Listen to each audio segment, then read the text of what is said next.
মৃত শ্রমিকের পরিবারের প্রতি সাহায্যের হাত বাড়িয়ে দিলেন মন্ত্রী রতনলাল নাথ।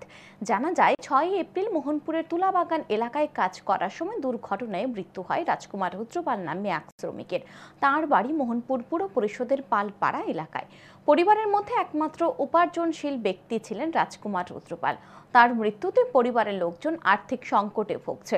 এই বিষয়ে জানার পর পরিবারটির প্রতি সাহায্যের হাত বাড়িয়ে দেন মন্ত্রী রতনলাল নাথ। সোমবার মন্ত্রী রতনলাল নাথের হাতে নিহত রাজকুমার রুদ্রপালের স্ত্রী সবিতা রুদ্রপালের হাতে সাহায্য হিসেবে নগদ অর্থ তুলে দেন মোহনপুর মণ্ডল সভাপতি কার্তিক আচার্য, কার্যকর্তা সুকান্ত দেবনাথ সহ অন্যান্যরা। সুকান্ত দেবনাথ জানান, কিছুদিন পূর্বে রাজমিস্ত্রির কাজ করার সময় ওয়াল ভেঙে পড়ে মৃত্যু হয় রাজকুমার রুদ্রপালের।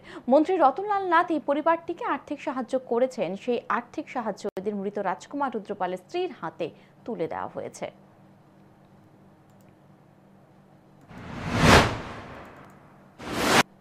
এখানে গত কিছুদিন আগে একটা মর্মান্তিক দুর্ঘটনায় উনি রাজমিস্ত্রি কাজ করতে গিয়ে ওয়াল ভেঙে পড়ে ওনার মৃত হয়েছেন, উনি মারা গেছেন।